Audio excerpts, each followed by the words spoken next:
Hey, where are my guys? Where are you, my guys?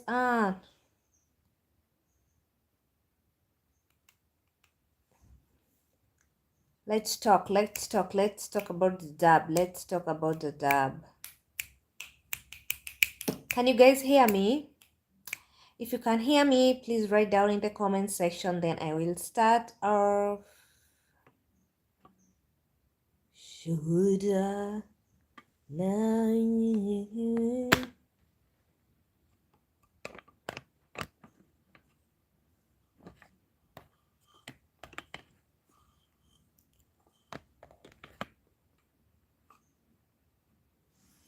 Can we start some?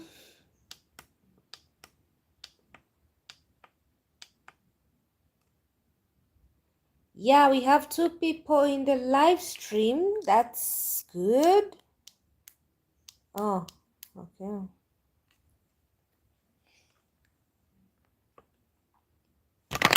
Oopsie.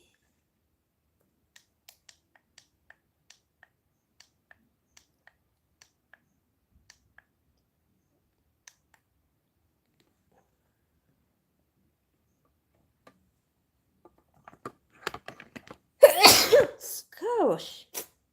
Excuse the more.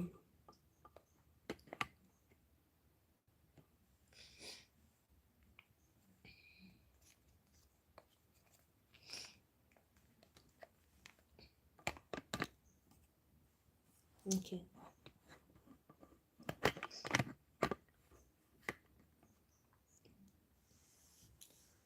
Hello. How are you? Let's enter as we like the live stream. There is something about this room. Wakid Khan. Hey, how are you? Wow, what is this writing?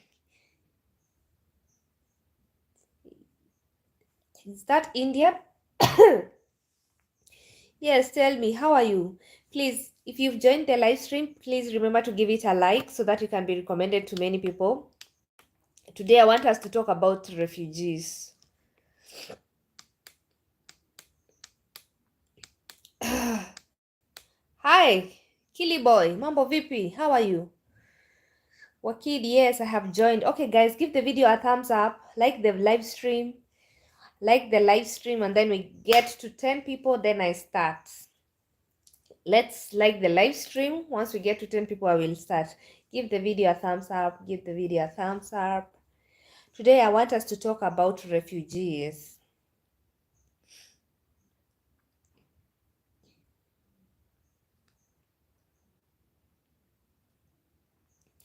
Guys, we can't be 10 people watching and 0 likes. Come on, guys, be nice.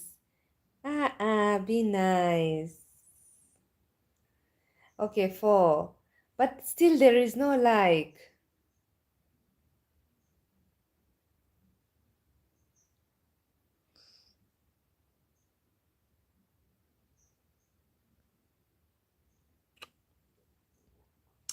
So how are you guys? Welcome to my channel, and this is my name.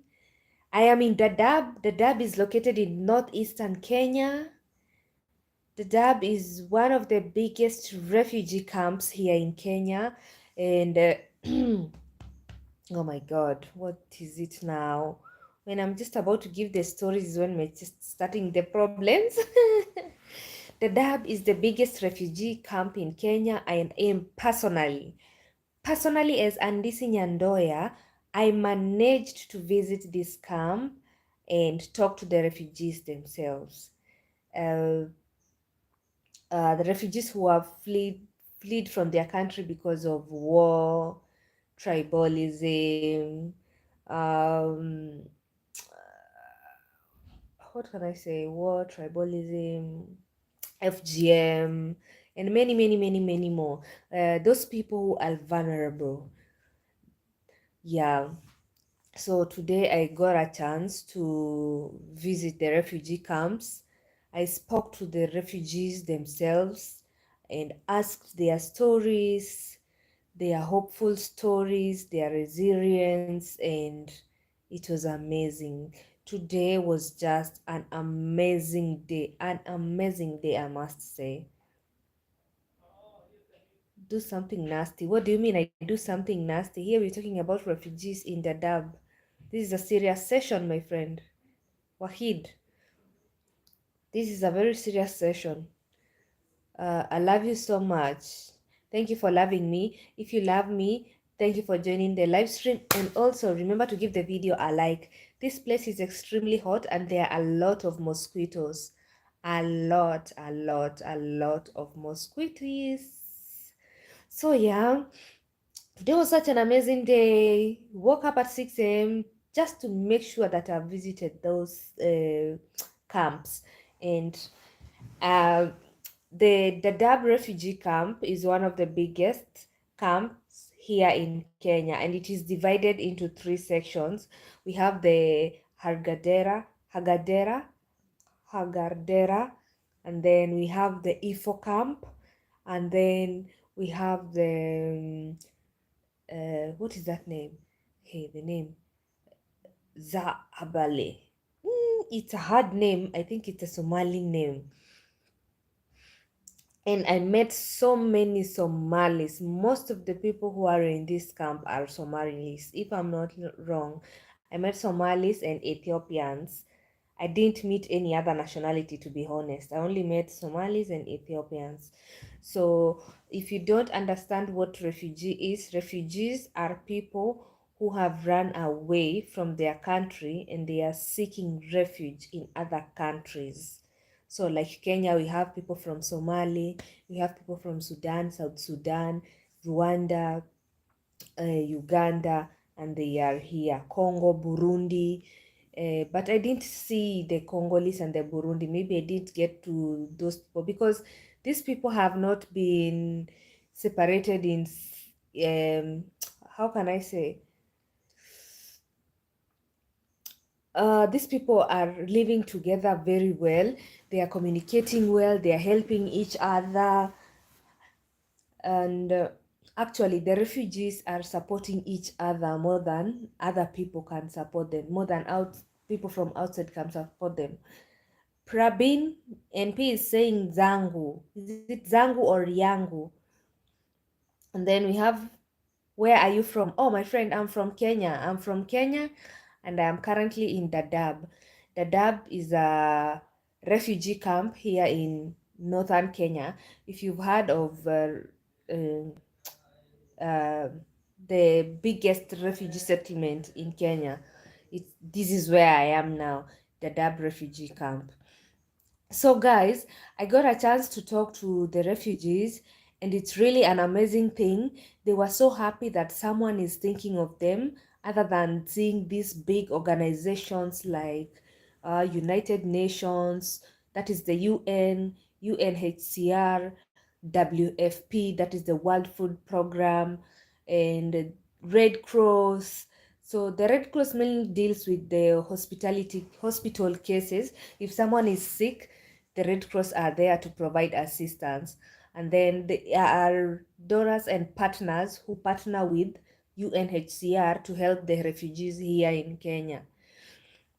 And if you'd love to be part of that movement to support the refugees through the UN, you're supposed to go through UNHCR, United Nations High Refugee Commission.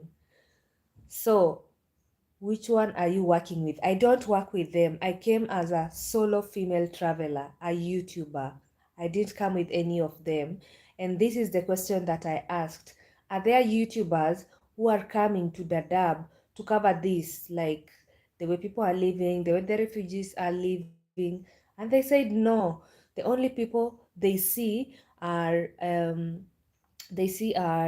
these people who work with big cameras. I think maybe from these big companies like CNN, like CNC, CBS, something like that. So I understand that as small YouTubers, we don't come to the camp. So they are saying that I'm the first person they've seen, especially a lady, coming to interview the refugees. And they were so comfortable with me. Oh my God, I felt at home. I felt at home, to be honest. AI and Beyond HQ, you from Kenya? Yeah, yeah, yeah, yeah. I'm from Kenya. I'm from Nairobi, Kenya, to be honest, or to be specific, but I'm currently in Dadaab. Dadaab is a town in northeastern Kenya. Mostly it is known for being a refugee settlement area. Now, there is something I need to tell you guys. So there is the Dadaab Center, that is the main town. The main town does not have refugees. You know, the Dadaab is, let me say it's divided into four. The first one is the host community. The host community, there are no refugees there. The second one now, the second, third, and fourth are three main camps. Three main camps for the refugees, where now the refugees stay. And you know, there are some places the refugees cannot access. Like if you are inside the camp, you're not supposed to come out of the camp unless you've been given authorization or access to move around. You cannot go to another city unless you've been given access to move around. It's called the access movement. And then today was a very, very good day. I was so happy to witness this.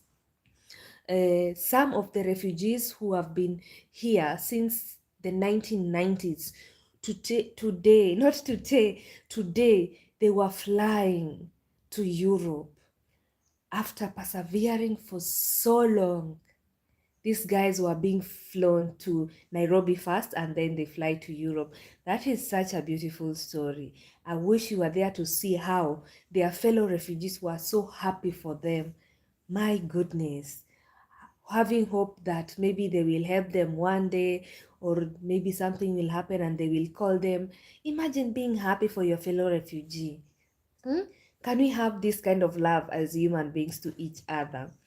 Now, the other thing, I was speaking to a South Sudanese refugee and I asked him, um, I was asking these guys, what is the best thing they love about being in Kakuma, so not Kakuma, the Dadaab refugee camp? Do you know what these guys said? It's the way the Kenyans are treating them. Kenyans, is there any Kenyan who is listening to me?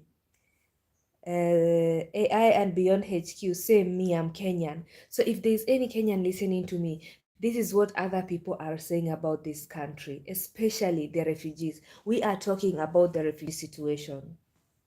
The refugee said these words, that Kenyans are the most hospitable people and welcoming people here in this country, and they love this country because of that.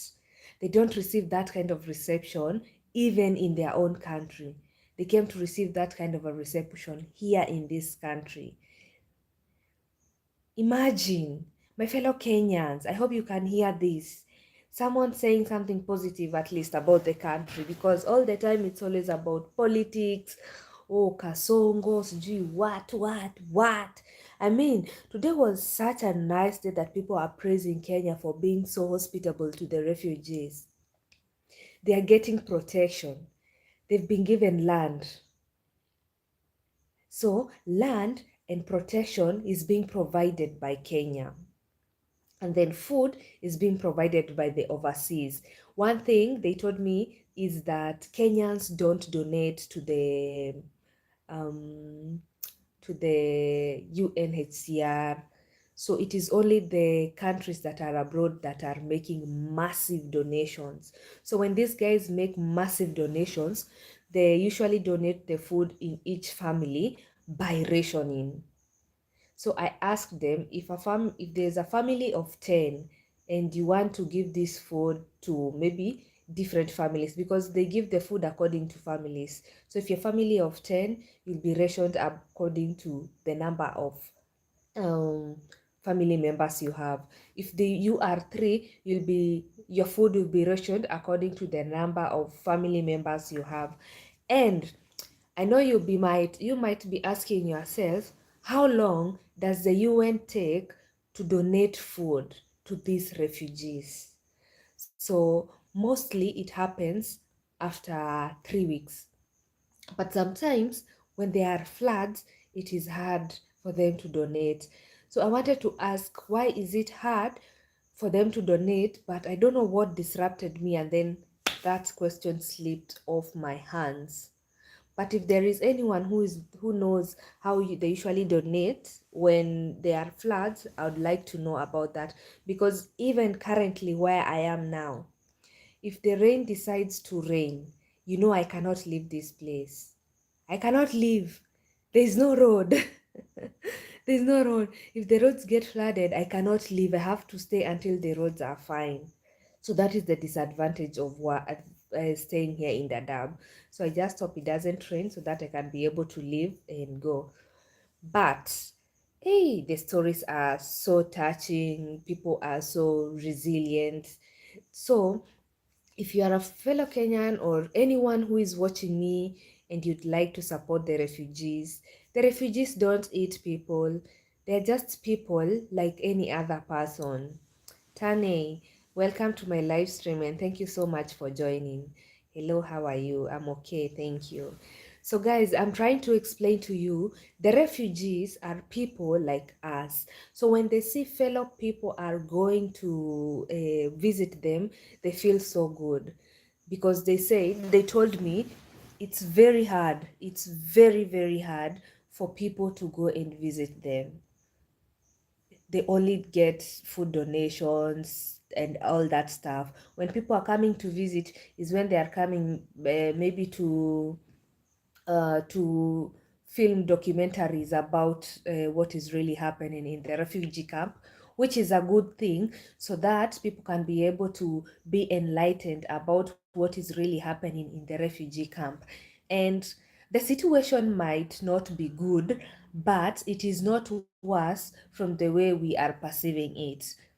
Yeah, it is not bad from the way you are perceiving it. And then some of the refugees who have been there, the oldest refugee I met there had stayed there for more than 20 years, and they can't get citizenship because of the country. I really felt bad because Kenya and Ethiopia has good ties, but there is a problem being integrated from an Ethiopian refugee who has stayed in Kenya for even more than 10 years to become a Kenyan citizen. Why? Because Ethiopia is not part of the EAC community. I felt so bad, by the way, because I think in Kenya it takes 7 years for you to be recognized as a citizen of Kenya if you are staying in Kenya. And they've come up with a plan to integrate people into the system. There's a new plan that is coming up.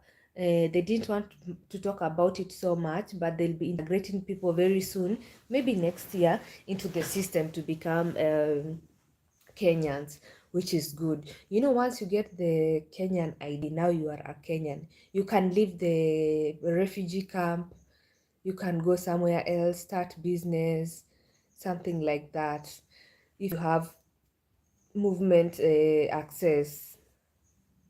My goodness, these people had so much hope in their eyes. You could see it. You could see the hope the people have in their eyes, their dreams, what they want for the future, what they want for their family.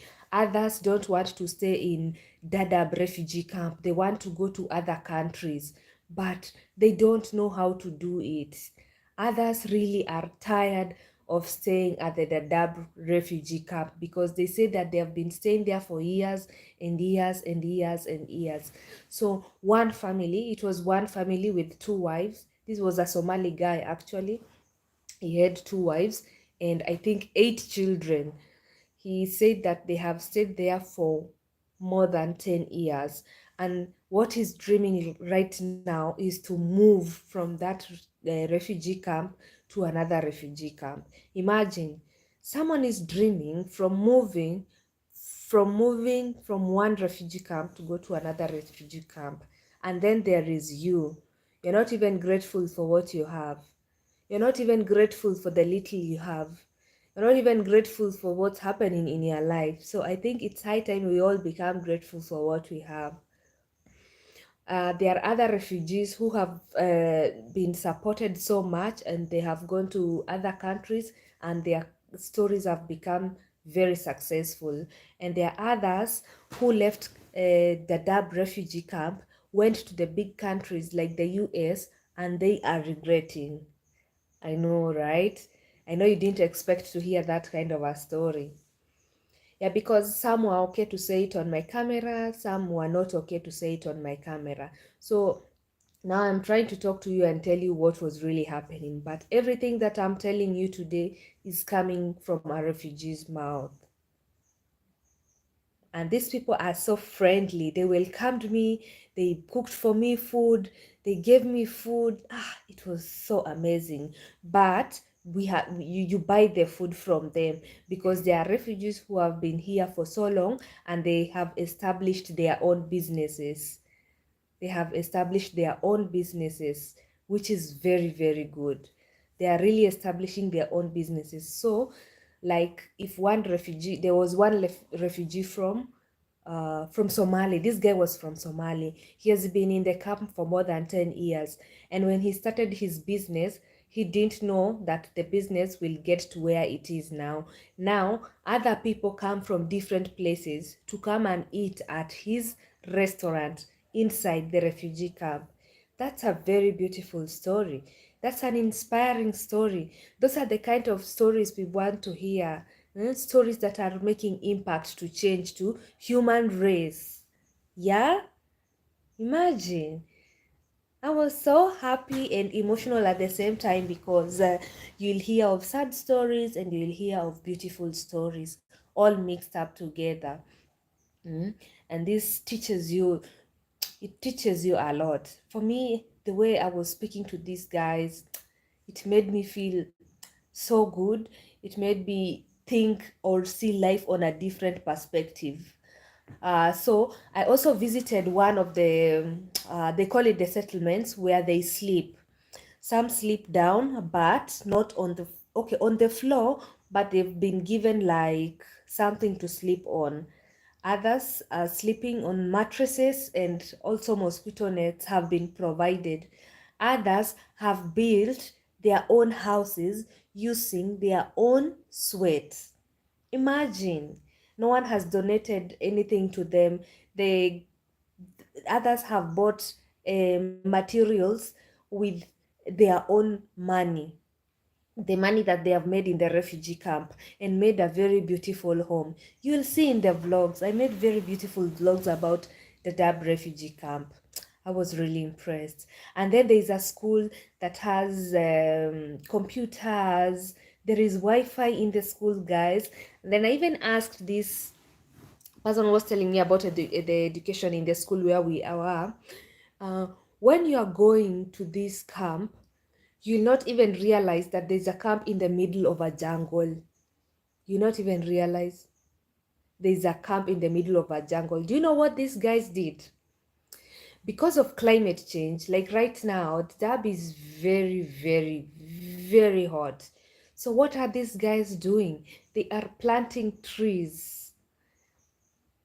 They are planting trees for the future, so that the children who will be there during the time the trees grow up, they will not face the adverse weather conditions like the way they faced them themselves when they were starting. Yeah. And every refugee said these words to me when we were starting to have the interview. Every refugee said these words to me.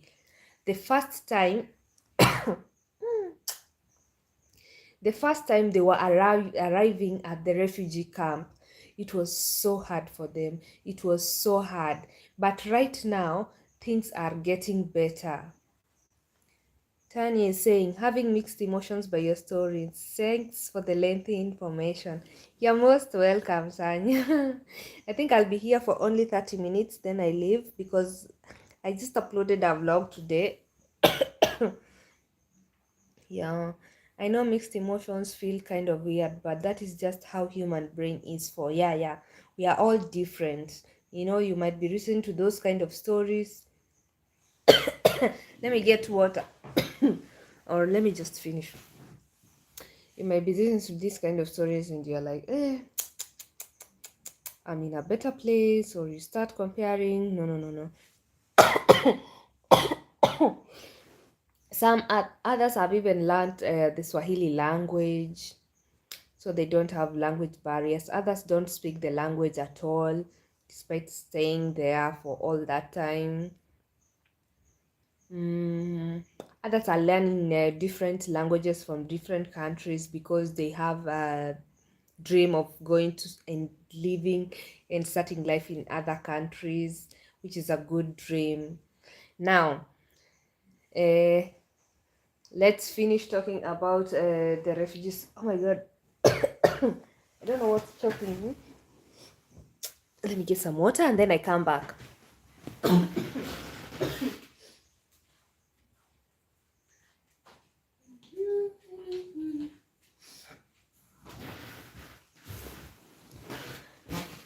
So you hear me, guys?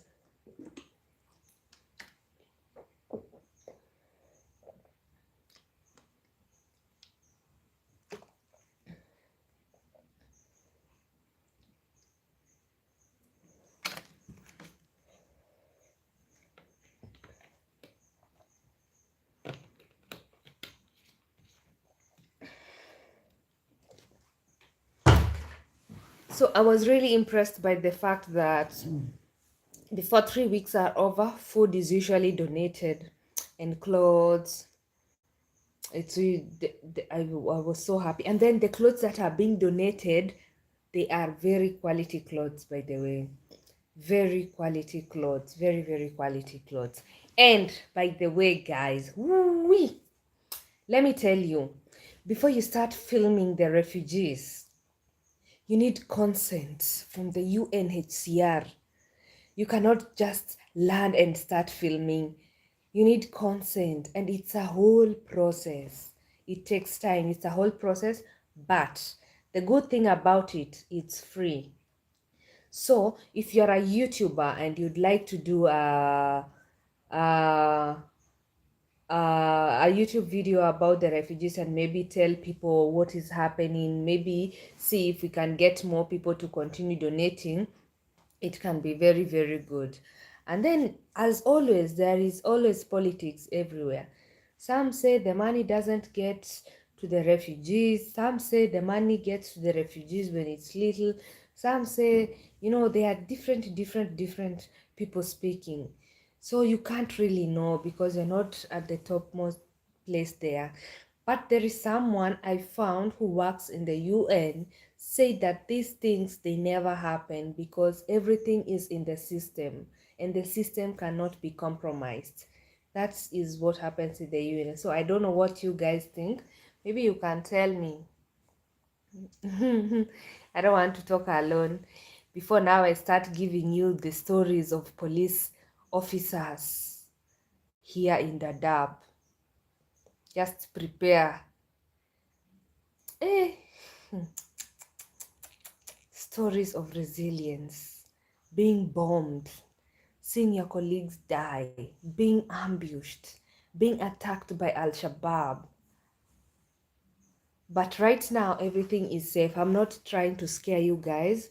Everything is so safe right now. These guys have done a good job. You can even walk at night in the Dab town and no one will ask you. No one will mug you. It is very safe. And they're also protecting the refugees because the churches are not built outside the refugee camp. Okay, the churches are not built inside the refugee camps. The churches are built inside the police camps. That's what I was told.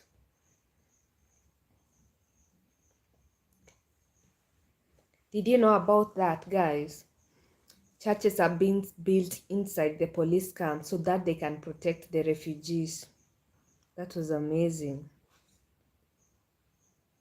So I'll just end the live stream now. At least you've heard a little story about Dadaab and yeah, the stories of Dadaab. I don't know if I'm loud enough or I'm so far away from the mic because my phone is there and I'm here. So if you can hear me, just tell me yes, you can hear me. Otherwise, I won't know if you guys are getting me loud and clear.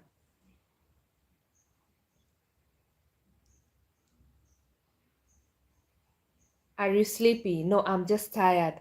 I started my day at 5 a.m.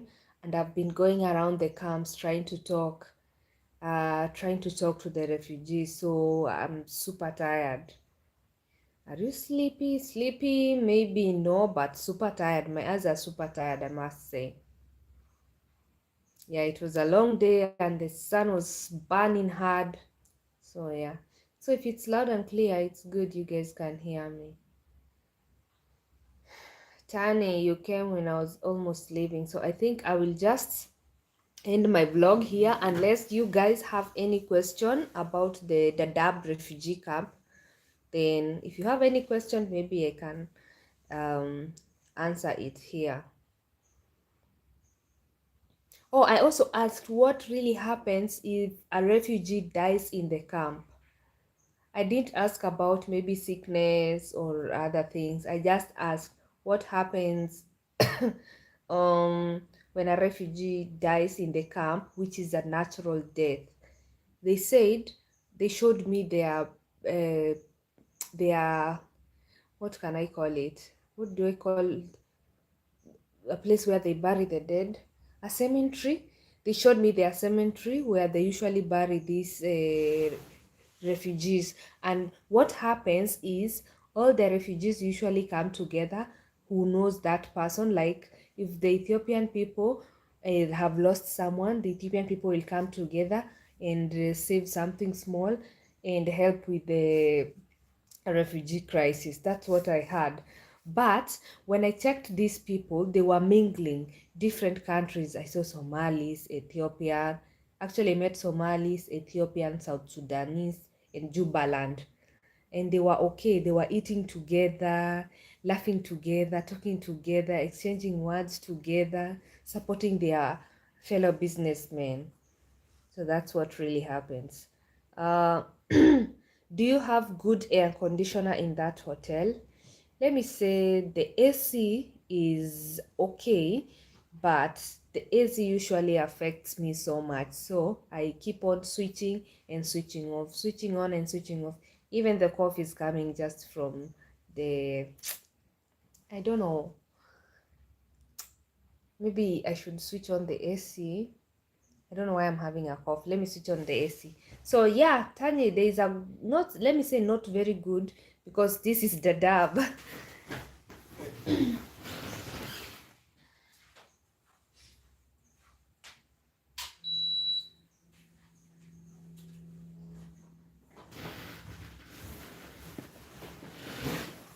But the Wi-Fi, I can say the Wi-Fi is better than the one I had in Garissa. That's what I can say because the Wi-Fi here is uploading my YouTube videos. The one in Garissa was not uploading my YouTube videos. So is there any other, if you have any questions about the refugees, please let me know, or what you'd like to see about the refugee camps here in Dadaab. And also remember to give the live stream a like if you are new here.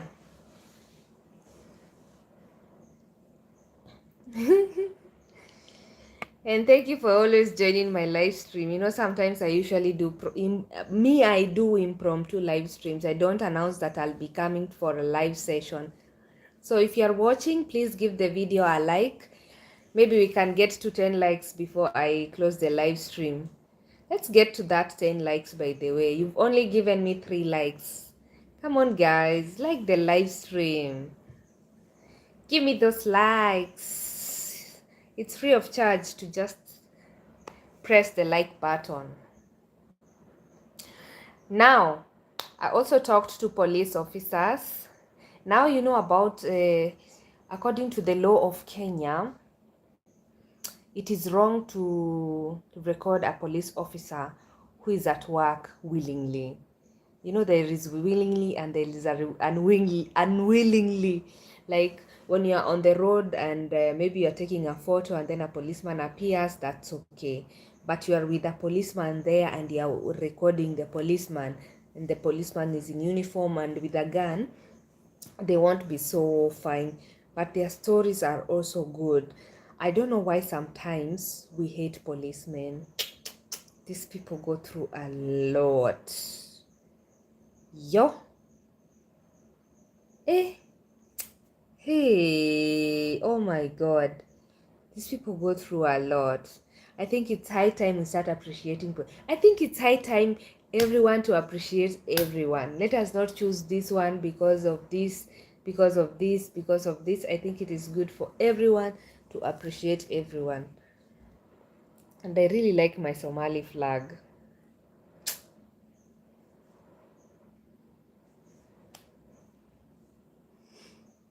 I also met the Gambela people, by the way. The Gambela people are also in Kenya, in the Dadaab refugee camp. And this guy, they have the same names as the Nilotic people, or let me say the people from Nyanza, the Luos, Opio, Okelo, Okeo. Tane is saying, I know in many countries there are very strict laws in many countries. Other day in Central African Republic, one Indian YouTuber told me that police officers even shoot you if you try to record them. Ah, that is way too serious. Oh my God. I know in many countries there are very strict laws in many countries. Other day in Central African Republic, is it a war zone country? One Indian YouTuber told me that police officers even shoot you if you try to record them because they see you as a risk or they see you as an enemy. You know, these police officers go through a lot. They get attacked, they get ambushed. They are responsible to provide security for each and every citizen. If they don't fulfill the law, they will be, all the blame goes to them. So it's so hard. And today I met a survivor of an Al-Shabaab attack, but I couldn't record it on camera. I couldn't record it on camera because this guy says his story is supposed to be bought, not just being told to anyone. But he told me just a little bit about the story, that they were heading somewhere for an escort, and you know the way the police car is, it is usually at the back you have people who are sitting, who are watching this side, on the other side they are watching this side, and then we have the people on the front side. Now the car had a detonation, it had a bomb, and they didn't know. So this bomb exploded in the middle of the road, dividing these two parts of the car, the front side and the back side. This car detonated until the back side of the car went up to the trees. That's when they saw the enemy was crawling on the ground. This guy was the only survivor because he fought these people and he survived. So they see him as a very, very big hero. So I think he's looking for people who will pay him to give the whole story. He refused to do it with me because he was on uniform, and I said it's okay, but it was so good to hear his story off camera. You know, sometimes it's not all about making videos, making vlogs. Sometimes it's having a connection or listening to someone, listening to their stories, you know. Yeah.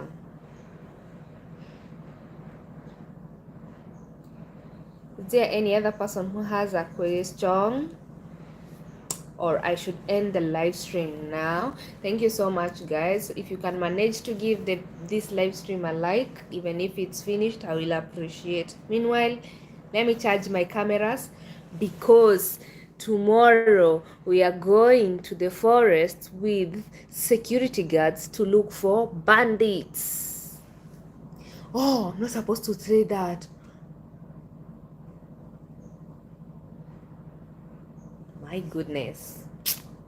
I forgot I'm not a police officer. Huh? Bye, guys.